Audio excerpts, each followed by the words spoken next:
Hello, I'm Debbie Allen, and this is my life in the theater.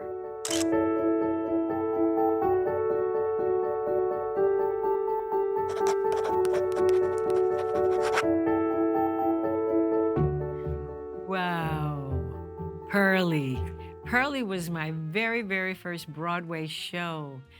It was Louis Johnson, who had been teaching me at Howard University, that invited me to come and audition. And it was actually my second audition. My first audition for a Broadway show was Hair because they got naked in the show. My dad said, not gonna happen.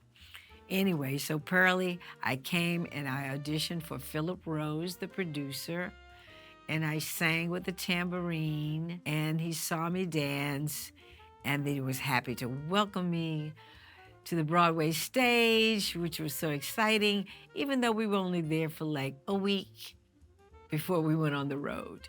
So it was my Broadway debut, but it was really getting ready for the road show of Pearly. And it was just a wonderful experience. It was an interesting experience because as part of the ensemble, we danced, the girls and I, in the opening number and the closing number. And that was all we did in the show. So I had previously been dancing with George Faison's Universal Dance Experience, and I was compelled to do something else because I was getting notices about my rent. Anyway, Pearly was a great experience, and Sherman Hemsley was in our dressing room all the time. I remember Sherman, he was playing Get Low. It was quite extraordinary. Raisin, okay. So Raisin really becomes my real Broadway debut, where I had a role in a solid musical that played for a while. My sister Felicia Rashad had played excerpts from the play Raisin in a show called To Be Young, Gifted, and Black. And actually, the part of Beneatha should have been her part, but she was having her first child. So Donna McHale was the choreographer, director. I auditioned, and he said the part of Beneatha was already cast. I said, well, could I be the understudy? And he said, yeah.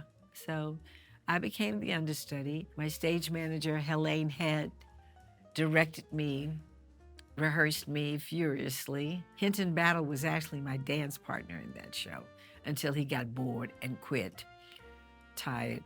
Anyway, as the understudy, I went on because the girl that was playing the part decided she wanted to take a little break before we got to closer to New York. And she took a break, I went on, and then they called me in the office, offered me, I think, $50 more a week to play the role. I was thrilled. What a cast. Joe Morton was my big brother, Walter Lee. Ernestine Jackson played his wife, Ruth. Ralph Carter was my little brother.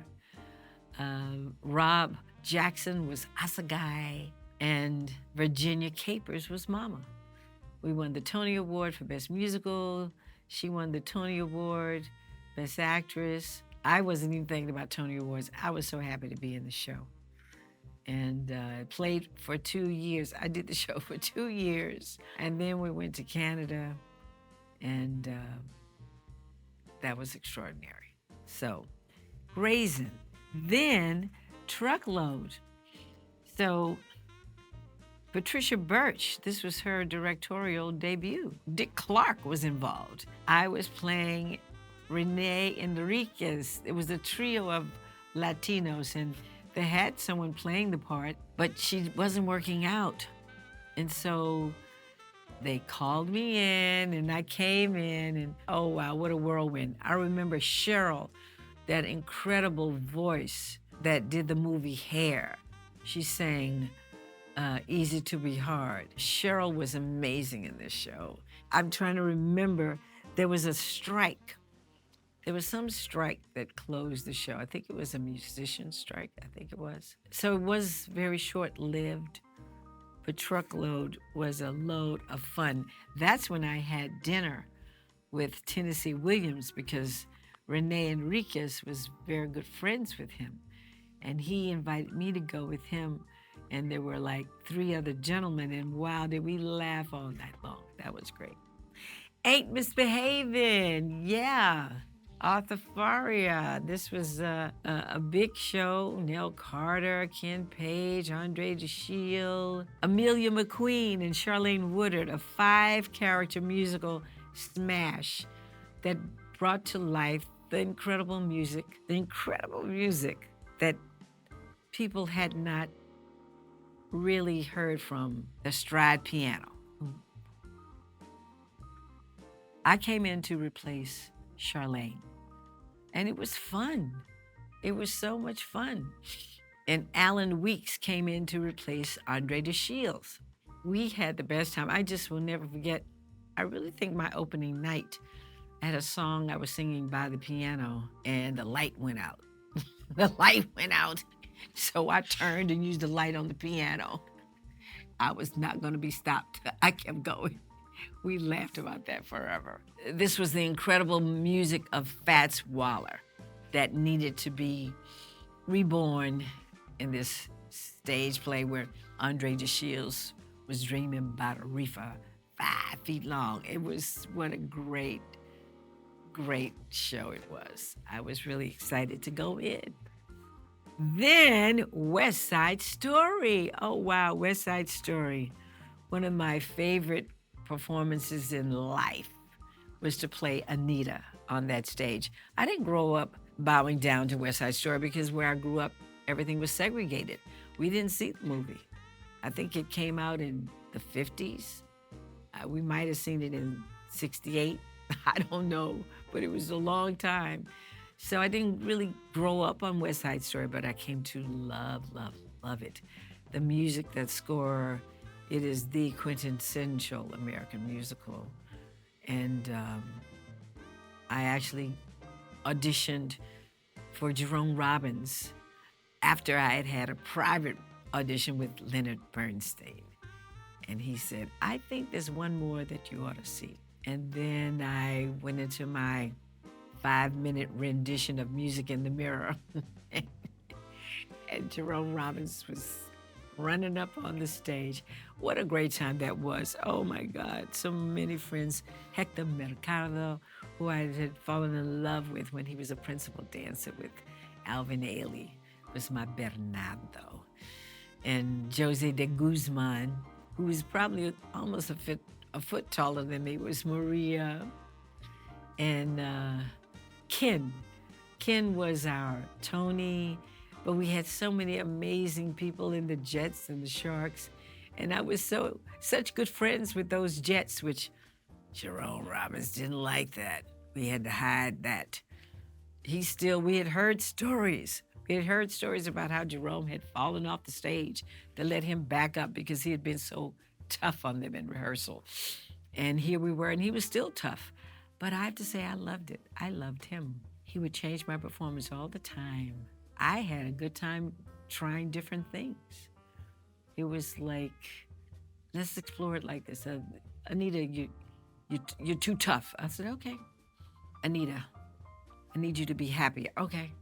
Whatever he said is what I would do. And it didn't bother me. I felt like, for sure, opening night, when he asked me if I wanted to rehearse America again, I said, I'm good, Mr. Roberts, I'm good. He said, well, your last note. I said, what? He said, do it the way you did the first time you auditioned. I was like, what?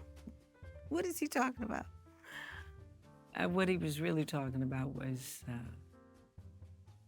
that it belonged to me and that I could do it however I saw it night to night. And it was different night to night to night. I remember we were trying to, in rehearsal, they couldn't remember the steps. They could not remember the steps. They tried to teach us the movie version. And so we were like, okay, that's the version with the men and the women. But it wasn't hidden. It was not on stage. So they wanted to go back to the original, but they couldn't remember the steps. And that's when we learned that Peter Gennaro really choreographed America. And they were slow to bring him in, so they brought in Chita. Chita, they locked me and Chita in a room together. Oh my God. You could just feel the windows about to break. But the two of us in there, I danced and she'd watch it. That's right, that's right. I do a little more. That's okay. No. Then she said, go. You got to go to the right.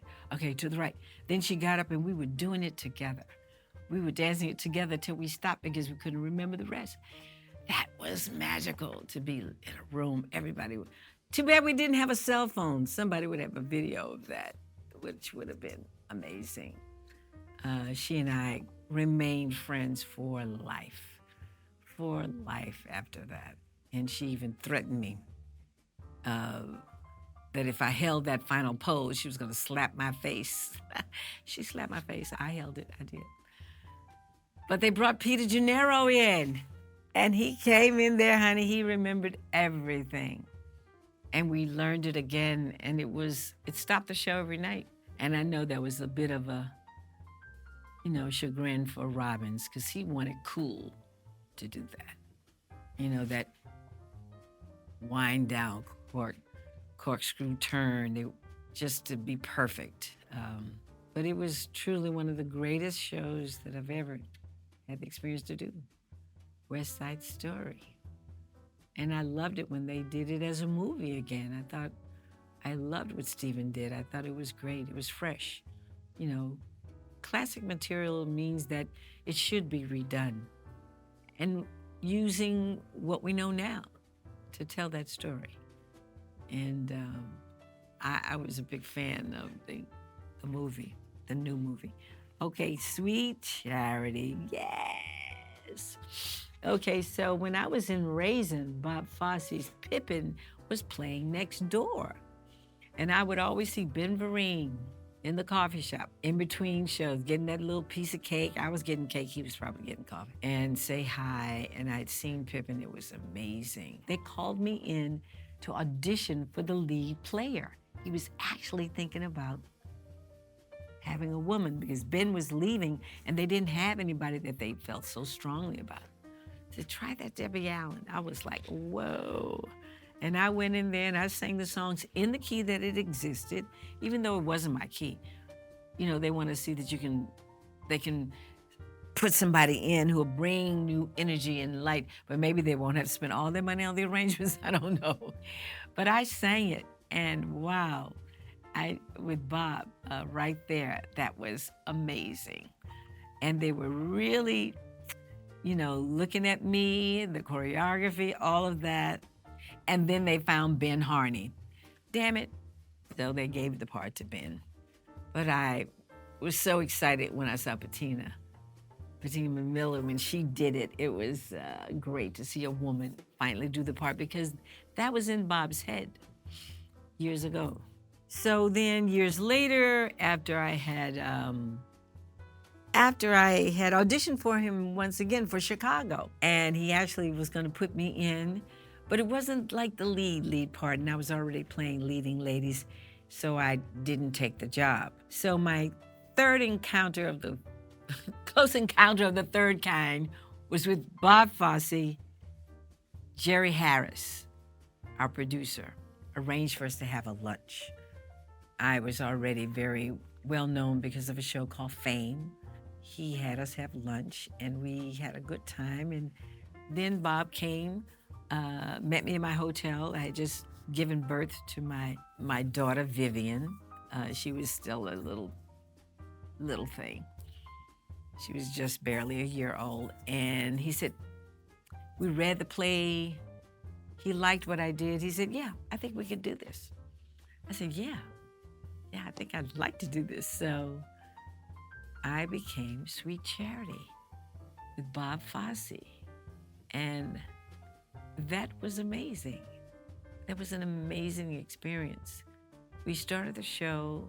We were in San Francisco. We rehearsed in LA. San Francisco, we played LA, and then we went straight to Broadway. Gwen was there. Gwen came in and rehearsed with me. John Bohat was there to help get us ready for Bob. So it was like you had to go through a hierarchy before Bob came in. So Bob came in, and it was just love. Hard work, hard work. Oh, did he drill us? Oh my God. BB Newworth, Allison Williams, and I, honey, when we were doing something better than this, child, it was like the remake of The Robe, those rehearsals. They went on and on and on and on and on and on. And, Bob was really open to me. He was open to me because I was different from Gwen Verdon, and he liked the difference. He said that I was a little bit more of a street fighter.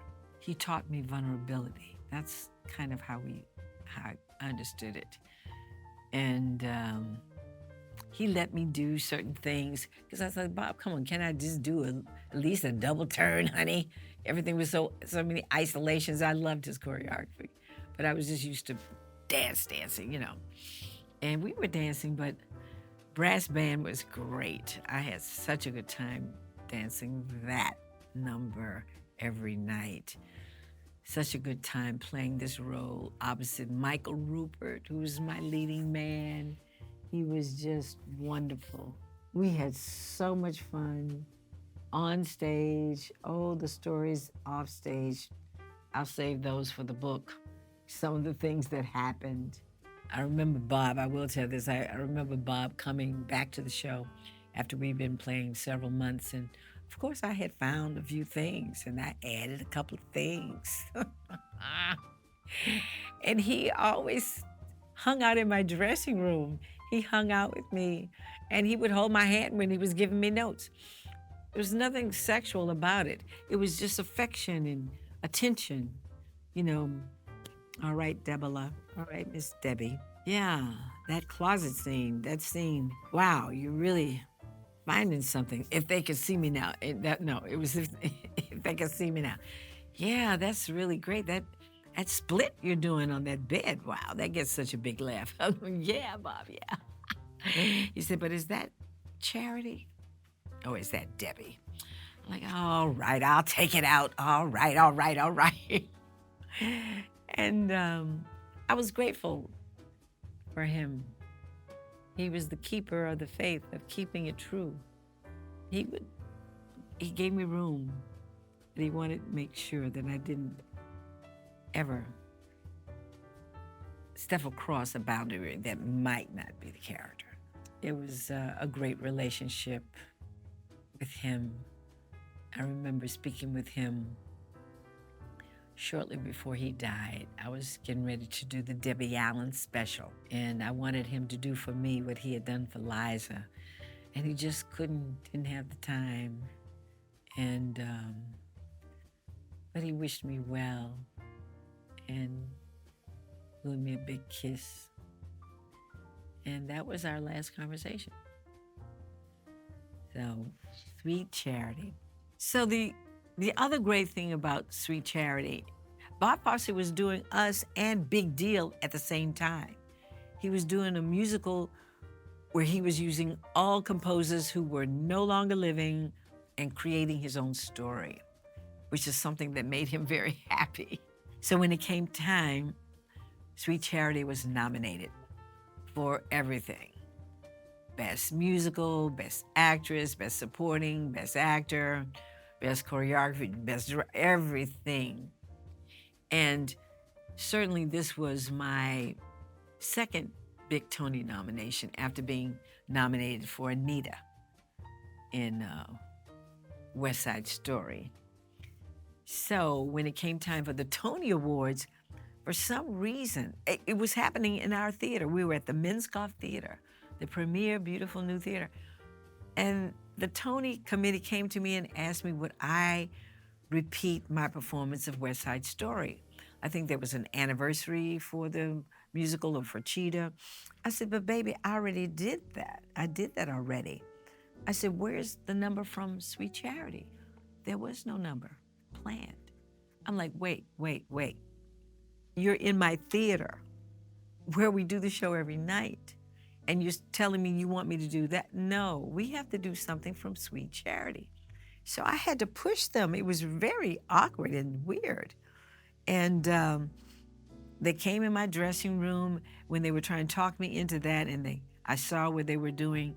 that Bernadette Peters was doing like 2 or 3 numbers. I said, look, I love Bernadette, great, but I need to do Sweet Charity. So they let me do brass band. And it was without the fellas. It was me by myself. I said, okay, I will handle it. And so that brass band, that was representing our show. We were still selling tickets. I mean, the Tony Awards, if it does anything, it makes the world know what is playing on Broadway. What should we come and see? You know, all this other, I don't know, political whatever. Come and see. So I did that brass band, honey. That was with a vengeance. I kicked my head till it hit my face. Yes, I did, and had a good time doing it. And I didn't win that night, and that was fine. My show won, BB won, Michael won, everybody won except me. And that was, it was okay because, like Westside Story, I didn't do it for an award. I did it for my real award, which was to work with Bob Fosse. Oh my God, Carrie.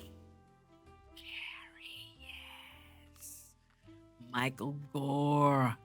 Michael Gore wrote this incredible score. We knew each other from Fame. And the choreography I'd done on Fame, I'd won like 3 Emmy Awards for choreography. He was so moved by what I did, he wanted me to choreograph. So I said, yes. It was going to London.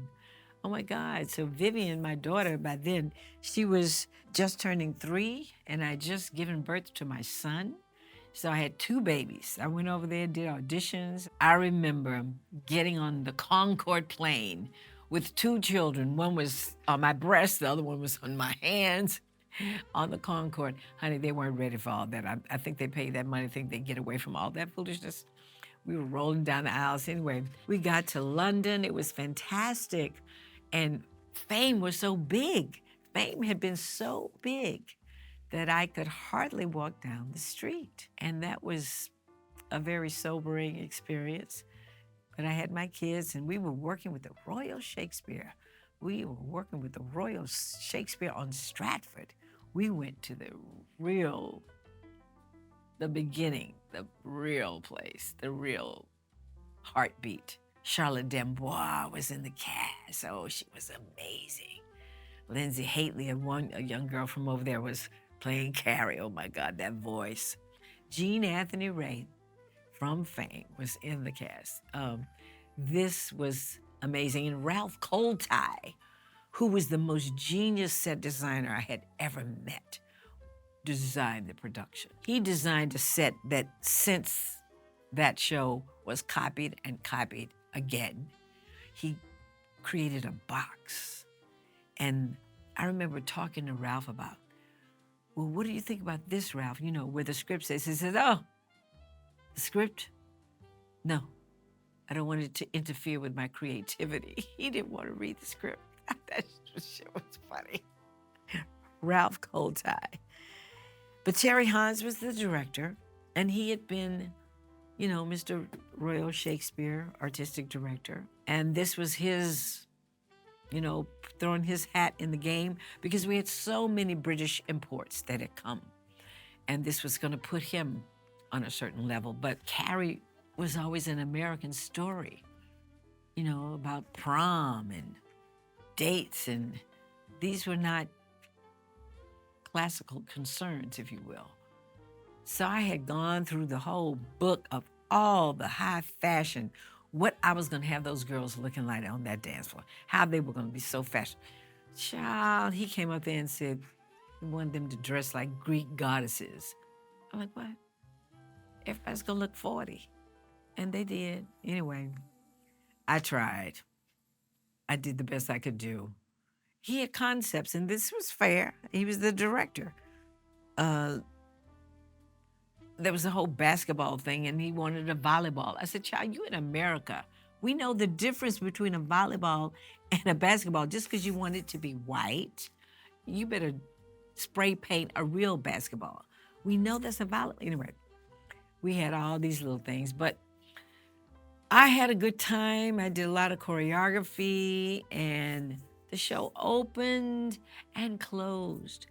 And it was so sad. We had put so much effort. It just didn't have the cultural identity of America slapped on top of it. The music was that, the story was that, but visually, I mean, how do you have girls looking like they're Greek goddesses and boys in Roman outfits going to the prom? Child, I was like, mm-mm. Anyway, but I will never forget, oh my God, we had Ralph designed this set and he designed it so, in the Carrie, she brings the house down and it kills everybody. Well, the set was designed so it would come down, right? Child, something happened with that set.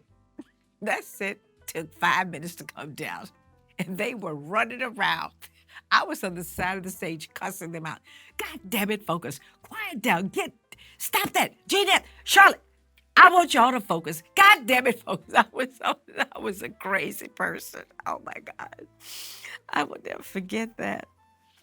It finally came down, but it was a technical problem. And we laughed about that a long time, but it had an incredible score. And I understood, I understand that there was a reboot of it. I never did know. I wish they had called me. I wish I had been. I think there was one review that came out that said you should have let Debbie Allen direct this. I wish that it had been so. But Carrie will always live, and I think it should live again. Maybe one day. Cat on a Hot Tin Roof. Yes. Oh my God. I was so excited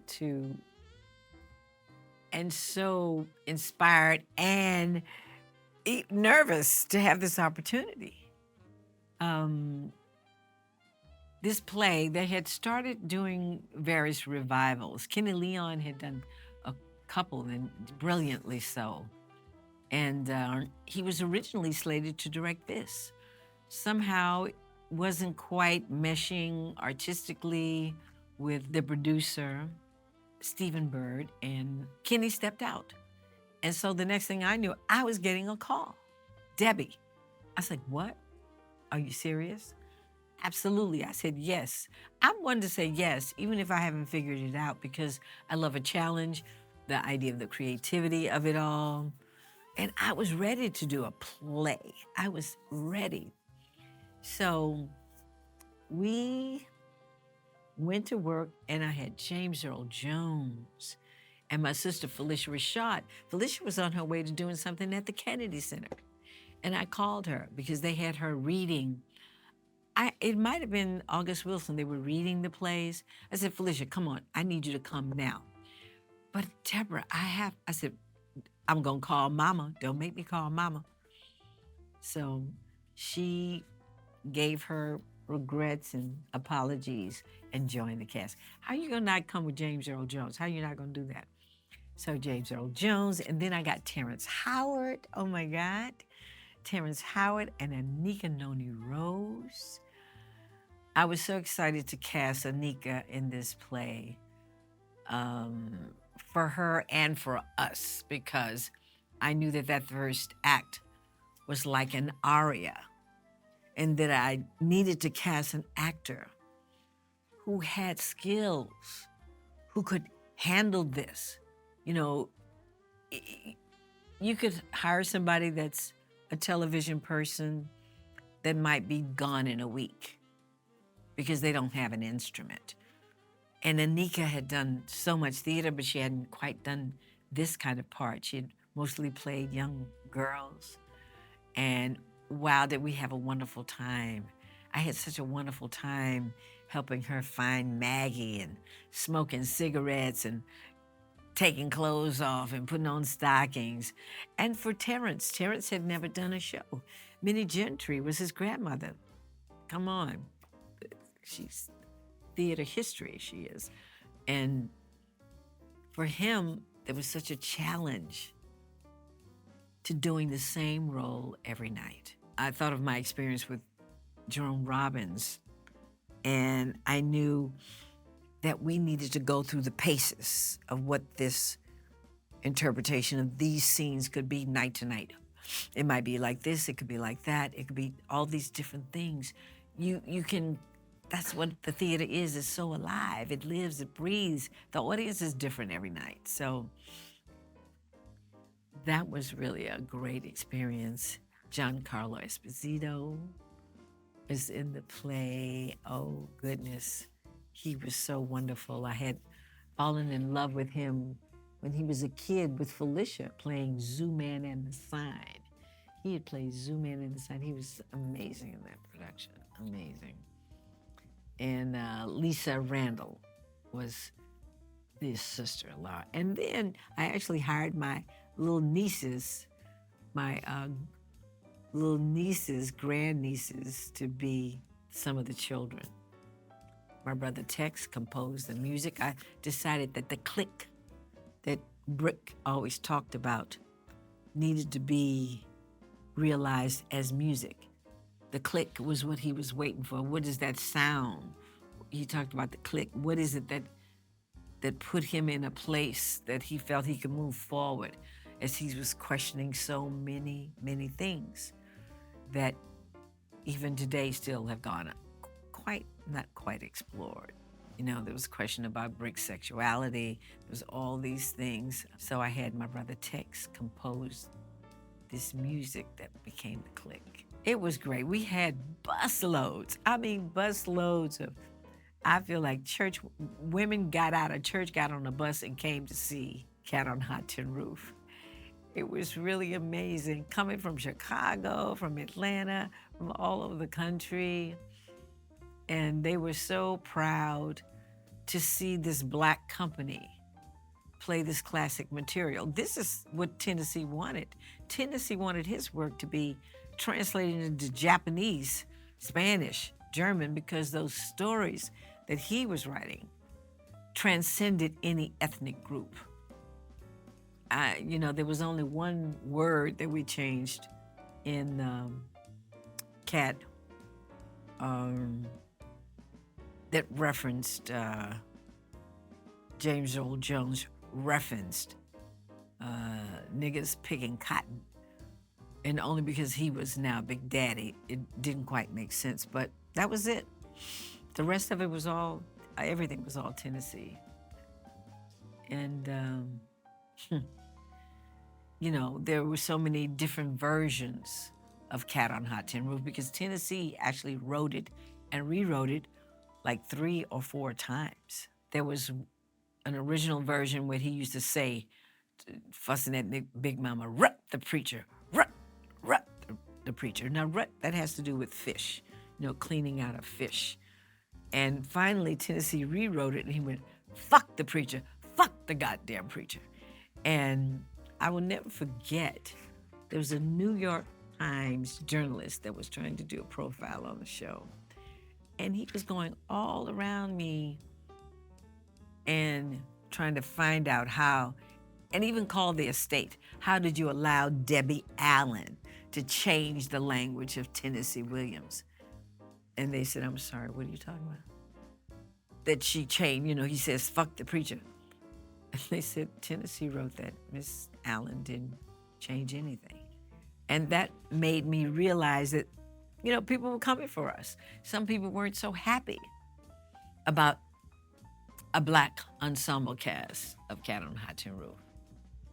And it's evident even in now, there's some classic American works that won't allow it still. I remember the journalist then wanted to talk to me, but I didn't ever talk to them because I felt like he was coming for me and let him just come, whatever.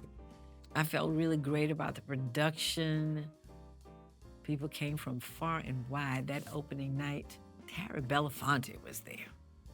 I mean, all kinds of people were there. And I will never forget one other thing. The first day of rehearsal, James Earl Jones was off book. Okay? Off book. I said, all right, let's go. And it made me think about my brother Jay, my brother Denzel Washington, because when Denzel was doing Fences with Viola Davis, he was rehearsing and he was excited. And I remember him calling me, Debbie, Debbie, she's coming for me. I said, what are you talking about? She's off book already. I'm like, way to go. So that was a great production, Denzel and Viola. That was fantastic. Anyway, James was off book day one, and that sent a message to all those young people in the cast: pull your shit together, because I'm coming. And he always wanted to know what I thought every day. He was so respectful and loving to me as a director. He trusted me, and he relied on my judgment and my direction, which was very nice experience. James Earl Felicia.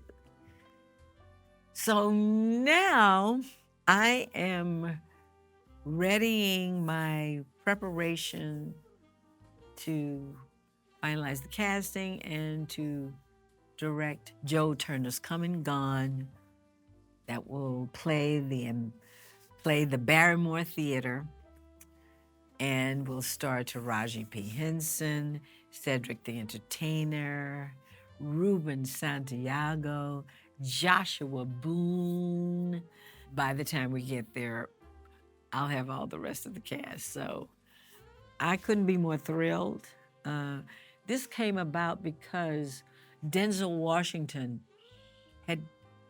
has made preservation of the genius of August Wilson a mission for him. And his mission is to make all of his plays of the Pittsburgh cycle, that's 10 plays, into films so they can stand the test of time. And he had called me early on when he started this mission and asked if I would direct one of them. I was like, yes, are you kidding? Of course. And Joe Turner's Come and Gone has always been my favorite. And I found out from August's wife that it was his favorite too.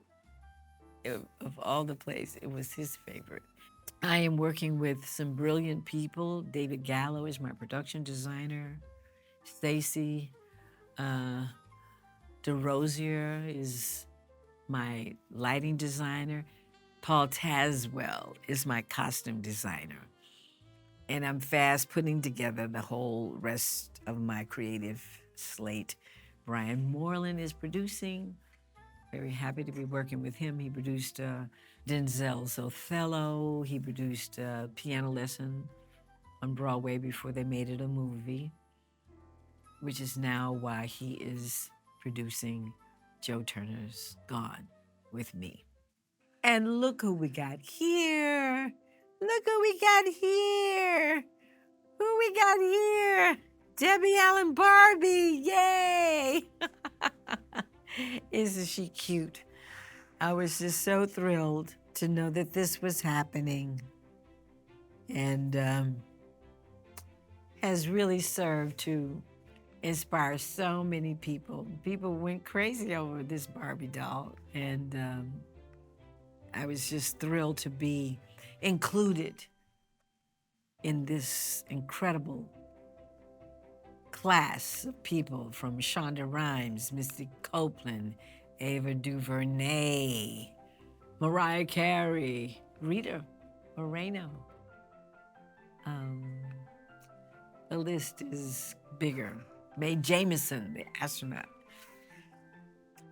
I never had a Barbie that looked like me growing up, and it's nice to have her now, be able to buy her for my grandkids and all of my friends. I even gave Tom Cruise a Barbie. Yes, I did. Fame was a very unique television series inspired by the feature film Fame, which was unique as well because it was the first time a soundtrack was even bigger than the movie. The music from the film encourage people to look at soundtracks very differently. The series just took the world by storm, created performing arts schools all over the world, and certainly energized the world to dance and wear their leg warmers. It was everywhere. I remember going to South Africa, and there they'd recreated their own series of fame, and they were doing some of our stories and choreography, and someone says, "They're using your choreography, Debbie, you need to sue." I said, "I'm not suing nothing. These steps belong to these wonderful people who inspired all of us. They can have this and do whatever they want to do with it, because that's the nature of the art. It is almost, and it is very spiritual, and you should share and give, you know? So, Barbie.